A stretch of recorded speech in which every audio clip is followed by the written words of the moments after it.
Well, hello, that's me again. Today is October 20th, 2023, and we are on the verge of the weekend. It's Friday. Thank God it's Friday. Oh, thank God it's Fridays. It used to be the best place in the United States to eat the chicken fried steak. The best one, actually, which I ever ate, but it's not there anymore. But of course, as you might expect, we have a lot to discuss, and as you can see yourself, the events developed with incredible speed and acceleration, I would say. But of course, I cannot bypass, sadly, the news about the Middle East. And keep in mind, again, I'm not specialist in Middle East as is in being Arabist or speaking, Hebrew or speaking Arabic. So don't, kind of expect from me all kinds of the insights into those things which are happening right now there. But of course, I have a little bit of understanding of the military and economic potentials of the warring sides. But let's start with this. And we have the first one, so to speak. It's been published by actually Huffington Post, but evidently we have now the first person who actually couldn't take it anymore in State Department. And I have to actually admit and tell people immediately not to judge too harshly in terms of, oh, he could have done it better. That, you know what, people, everybody has their own living circumstances, their own lives to put online for something. So please do not also undervalue what this person did. And as you can see yourself from the headline, U.S. State Department Arms Transfer Chief resigns over Israel. Josh Paul had served as director of the Bureau of Political Military Affairs, PM, for more than 11 years. On Wednesday, he published his resignation letter on his LinkedIn profile. And that's where he said, Paul said he took the job knowing that it entailed moral complexity and moral compromises, and tried to make sure that the harm I might do could be outweighed by the good I could do. I believe that in our current course, with regards to the continued, indeed expanded and expedited provision of lethal arms to Israel, I have reached the end of that bargain, he explained his decision. And look what he says, and he stresses, because basically, surprise, surprise, this is what I've been talking about for many, many years. Washington was repeating the same mistakes that it made for decades. He wrote, the policy is an impulsive reaction built on confirmation bias, political convenience, intellectual bankruptcy, and bureaucratic inertia. Well, I mean, it's one thing when some, former Soviet naval officer, living in the United States and getting old, hey guys, I'm after 60, says those things and write books about those things, no matter how I try to justify and prove my point. Some people say I do a good job, some others don't like it, but, it's normal. But then we have actually there is insider's insider, the guy who ran a hugely important department for many years in State Department. He somehow comes out and says, it is complete intellectual bankruptcy. It is confirmation bias. That's what I'm talking about. They know nothing. They don't understand consequences of their actions. They have no idea how things work in the world. And so that's the people who do all that. And obviously the fact that man had enough courage to raise the voice and quit the job like this, I applaud him. It is a civic courage. I'm not saying that this is courage under the fire. I don't think so his life is threatened in any way. But certainly his career probably is over. And who knows? But hey, again, I'm applauding the guy, and we have to appreciate the courage. Which brings us to the obviously address by Mr. Biden, who says he declares support for Israel and Ukraine is vital for U.S. security. He asks for some like $100-something billion of that, and so we should understand what Israel is for obviously United States. And I don't need to constantly elaborate on the issue which I already presented to you with, for example, Leontide's book, The Zionist Connection, or, for example, of course, Mearsheimer's and Walt, basically seminal work, which is called Israeli Lobby. But here, just let me remind you something. No, it's not October 23. This is from March 3, 2015. And when Mr. Netanyahu and US Congress, bypassing at that time the President of the United States, Barack Obama, however bad the guy was, they just bypassed him and they invited him to talk to Congress without even informing President. And guess what? During his 39-minute speech, Bibi Netanyahu got 26 standing ovations during his speech. What can I say? You can watch it obviously on the YouTube. It is the most cringe-worthy show I ever saw in my life. I never saw anything like this, even during Brezhnev times, or even as they love to talk about that. Oh yeah, during Stalin's times, you know, the whole, you know, Central Committee and whatever, the Congress of the, at that time it was not, well, Communist Party still. They had to applaud non-stop until somebody stops, and then NKVD would look who stopped first, which is of course complete garbage, but yeah, people were applauding because they liked it.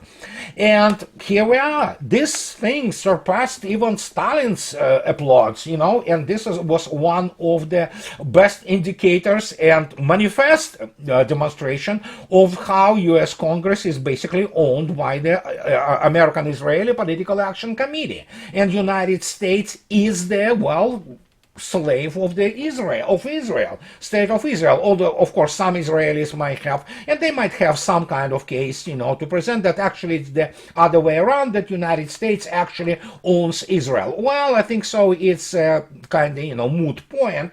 But the point is, United States is tied to Israel, and it will do anything it can to support it in the, you know, not fight even, because it's not really fight anymore. It is basically, as I already stated, kind of, you know, industrial scale war crime against the civilian targets in Gaza, and of course what amounts to ethnic cleansing of Palestinians. And here we have Pepe, my good friend Pepe Escobar, but not only him, reports that St. Porphyrios Orthodox Church was built in 1150 on the site of the original church from 4 to 5 AD.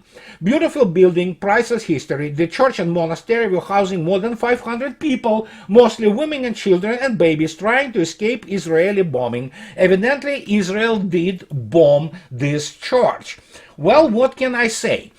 Not only they did bomb this church, and you know, again, I stated from the get-go, and as I stated, we're going to be immersed into this atrocity porn non-stop. And now it is Israel's time, and they do it without basically any regard now for civilian lives. But we have obviously the guy from Likud party. He is some kind of the big honcho there, and here's him speaking to RT, and he threatens Russia. He tells that, you know what, that Russia will pay, you know, once we'll finish with Palestinians. And you can look it up. It's also on video everywhere if you want to. And what can I say? The people evidently lost completely and went completely bananas. And Russia and Israel, I mean, I understand that there is a huge leverage of the Israeli lobby in the United States, but it is not the case in Russia. In fact, Israel militarily and economically is a pipsqueak compared to Russia, and, you know, the guy threatening something to Russians, well, he definitely doesn't improve the standing already degraded dramatically for Israel in Russia. And if that wasn't bad, we can still go back and review to what degree Israel controls. Well, I mean, it is well known who controls the media in the United States, which, you know the facts. And but here we have this, and this is like, let me tell you guys, I am a very simple guy. I really look at facts, numbers, maps, and make my own conclusions. And here we have this information that actually some of the US Navy destroyers basically shoots down missiles and drones near Israel, Pentagon. Pentagon spokesman Brigadier General Pat Ryder told reporters that the interception took place over the Red Sea on Thursday. He added that the missiles were heading north, potentially towards targets in Israel, and that U.S. ship was not threatened. There were no casualties to U.S. forces, and none that we know of any civilians on the ground, Ryder said. And it's all fine and dandy, because actually this is not the first time when U.S. Navy ships, they shoot down those cruise missiles from 50s technology, Iranian technology by Houthi rebels. But let me open map for you to, explain to you what we are dealing with. As you can see yourself, we see the Red Sea. It's a long sea, and as you can see yourself, I have the kind of did the measure distance thingy between the eastern part of Yemen, which is controlled by Houthis, and where they strike, for example, targets within the Saudi Arabia, and I measured the distance, and as you can see yourself, it is about 1,152 miles, well, more than, almost 1,900 kilometers to Israel. And no matter how you play it, the problem is, first, I don't think so that Houthi rebels and Houthis, or whoever runs Yemen today, which is absolutely immersed in the bloodshed, they really have the drones or missiles with this range to start with. Because if they would do, my gosh, we should be really worried. But the problem is, as you can see yourself, if anybody in eastern Yemen, which is controlled by Houthis, and it is no secret that Iran controls Houthis or helps them anyway, they would decide to strike anything in Israel, there is no way that anything they will be using will be flying over the Red Sea.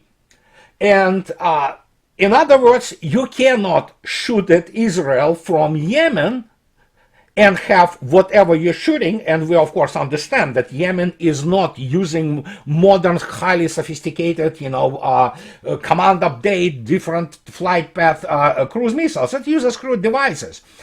There is no way it would fly over the Red Sea, let alone, potentially towards Israel. So there's something which doesn't add in this story. Not that I don't believe that U.S. Navy didn't shoot something there. Obviously, they did shoot something. But I don't think so that it was potentially flying towards Israel. It's probably, that target was probably something else altogether. So one has to really kind of scratch your head and think, what are they telling us? Or what are they not telling us? Because obviously, anything which will be flying toward or above over the Red Sea, it won't be flying towards Israel, potentially or otherwise. So in this particular case also tells you to what degree is everything manipulated and really honed towards now supporting of Israel. And you know what can I say? I want to repeat, and I repeat it again and again, we are going to be immersed in the atrocity porn. Believe me, I'm not completely exonerating, for example, what Hamas did. I will repeat again. And some people ask me stupid question, and what Hamas did wrong? Well, if Hamas was attacking military targets of Tzahal, which is Israeli Defense Force, killing its soldiers, officers, blowing its military you know what? That's attack. That's warfare. This is war. Once you get your hands on civilians, that stops being the war. It becomes pure and simple terrorism. So, and guess what? Now Israel is kind of paying back with, many times over, committing its own war crimes, and effectively what amounts to terrorism. So, there are no good people on both sides who run this whole routine. What we have, of course, we have now people bombing who knows who, how. Don't ask me. I'm not going to comment on those things with the hospital, because I'm not on the ground and I'm not specialist in the damage of the explosive in this particular situation. So Who knows? Let's wait and see. But we know what is happening, and now we have the St. Porphyrius Church, evidently, which is absolutely historic, the third oldest Christian church, actually the place bombed by Israeli Defense Force. So there you go. Everything you need to know. Now, that brings us to, obviously, to other things which are happening in the world and which many people still want to ignore because they're so embroiled with this tragic situation in the Middle East. It is tragic both for Israel and obviously for Palestinians. But even the Neocon Central now, and Neocon Central is a Newsweek. It is the most warmongering and, basically lying, one of the most lying publications in the United States. But here they are yesterday, they saying that, oh my God, that actually Ukraine's Abrams tanks might be too late. They kind of, saying that, yeah, we have 31 Abrams there, but it's probably too late, and they're not gonna do much difference. And that's what they write. That actually it is not enough to make a substantial difference in Ukraine, added Maria Miron, a postdoctoral researcher at the Department of War Studies at King's College, London, UK. First, I am on the record, and I will have to say that anything which is coming from London, especially Department of War Studies or Sandhurst or what have you, cannot be taken seriously to start with. But the point is, she is absolutely correct that, by the way, Marina Miron, I'm sure that she's Ukrainian, yet another Ukrainian on the one of the so-called, the academic things in London. And you can, I can tell you one thing, that doesn't matter what they throw in, it will be destroyed, it will be burned. And now all the Mr. Putin was absolutely clear, and I quoted him, and you can find it easily in his speech when he was talking about beginning of the regular patrols of MiG-31s with Kinzhal, hypersonic aeroballistic missile. So he was specifically talking that actually the main factor which moved him to come to this decision and give the order was the fact that there was obviously carrier battle groups of the US Navy carrier battle groups getting in the Eastern Mediterranean, from which they theoretically, using the obviously refueling capability on the carriers, theoretically they can launch Alpha Strike. And that is why you need obviously the those MiG-31s with Kinzhal to make sure that nothing flies, because the aircraft carriers, God forbids that somebody decides to commit suicide, they will be sunk. Now, of course, comes this kind of secondary wave of the elaborations on this matter, and people say, not without justification. I actually agree with this justification that MiG-31s with Kinzhals over Black Sea, they control the whole territory of Ukraine.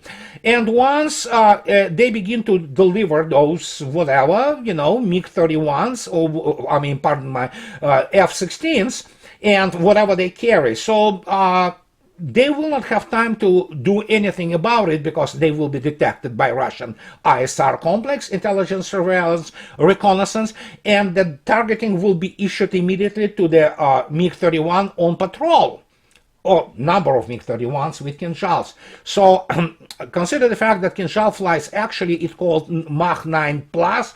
The actual speed of it, which basically was articulated by the Russian military, is up to Mach 12. But even if you consider Mach 10 to which it flies, and how it flies again, this is the whole other story. But it will, the airfields in Ukraine, which will have those F-16s or what have you, really on runways, they will have no time to react, because with Mach 10, it's probably going to fly 10,000 kilometers, 4 minutes. If it is, 1,000 kilometers, about 4 minutes. 500 kilometers, 2 minutes, you know what? You won't probably have time actually to take off.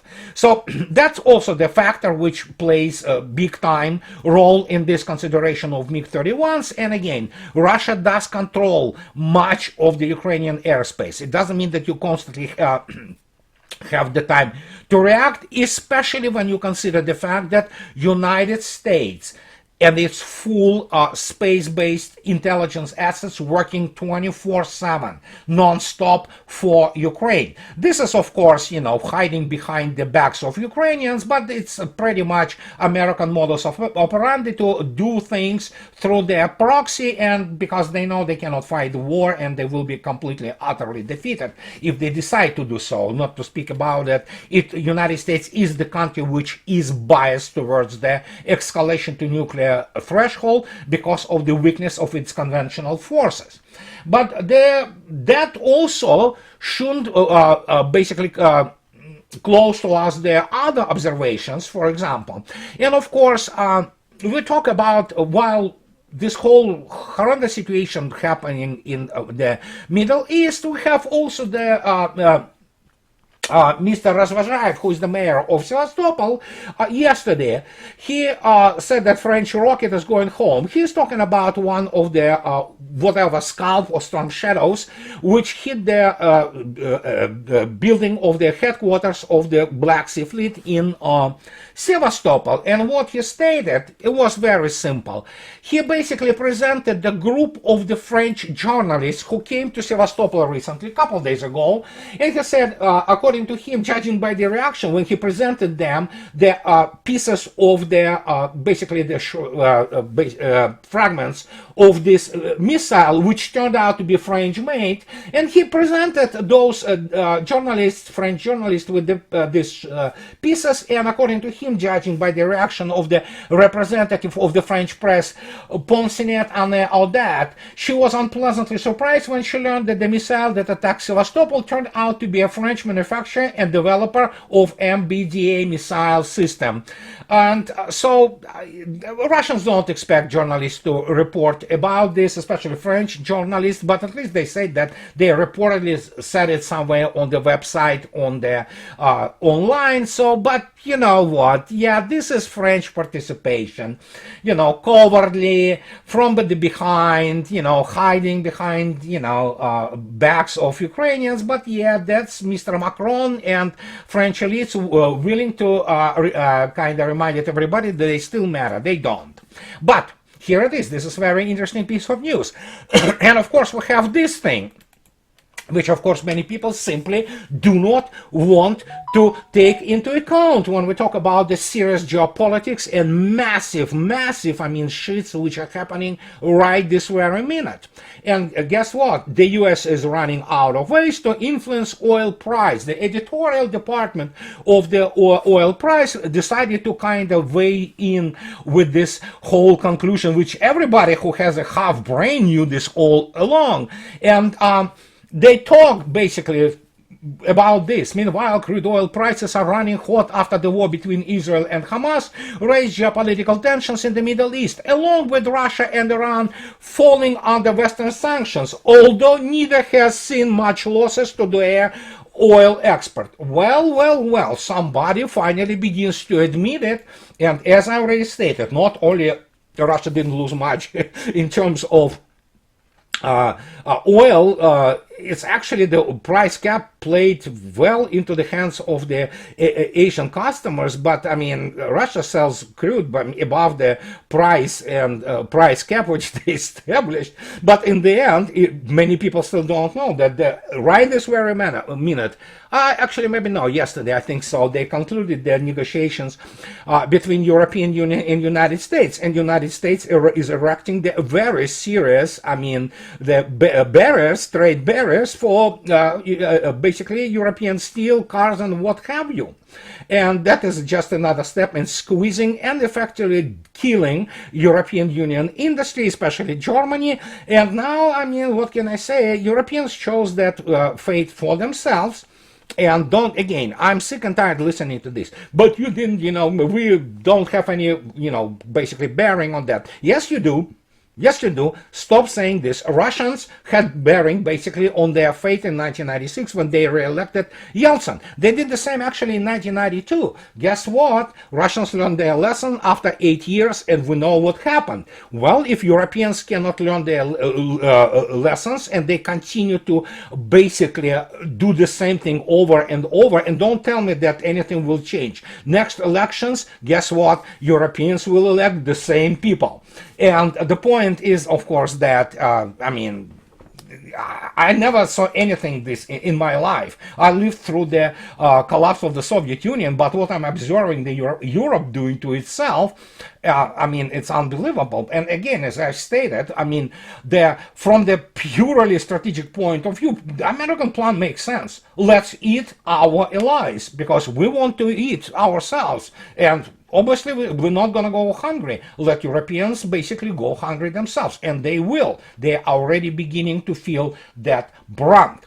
And then, of course, in the end, when while speaking about all that, we need to also keep in mind that actually there is Lavrov Mr. Lavrov with this serious delegation on the talking with Mr. Kim Jong-un again. And it was very warm reception, and we need to understand what is happening with North Korea right now, how Russians approach it. And the approach is very simple. North Korea will be open for the trade with Russia, and that means it's going to be prospering eventually economically. And not only economically, there is also the issue of course, Russia providing technology to Korea to make sure that nobody thinks about attacking them. And this is not just all of it. Of course, very much huge part of this, of course, is which is a lying, basically liberal French Moscow Times writes about as Putin leaves China empty-handed, Russian propaganda helps triumph over the West.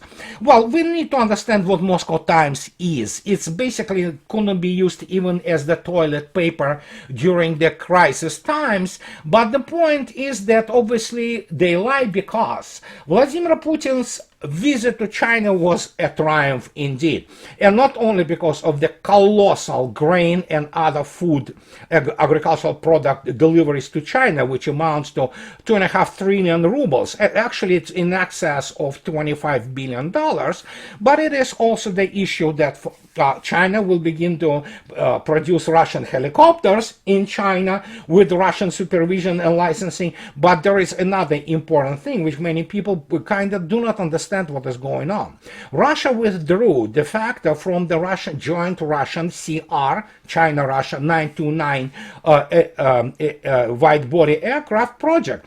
Because Russians stated, you know what, China wanted to do it completely on its own, completely in China, and Russians were supposed to basically transfer technology for wide-body aircraft, and of course, most important part, the technology of the PD-35 engine, which, by the way, a compressor of it yesterday or 2 days ago, I don't remember, well, you can look it up, passed another very crucial test stage, and it's actually exceeded expectations in terms of its thrust and the other parameters which you do when you're testing the engines of this huge capacity, huge 35 tons. And Russians said, you know what, no, we're not doing this, and they withdrew from the basically project. But China needs wide-body aircraft too. And of course, China is very vulnerable because basically everything China do in terms of commercial aerospace is completely dependent on the West. It's completely dependent on the Thales, Honeywell, Boeing, General Electric, Pratt & Whitney. You have to just basically list every other part in any kind of the aircraft which China produces, and they are West produced, and any moment they could be the import for China of those parts will be shut down, and it will be shut down eventually. So there we go. So guess what?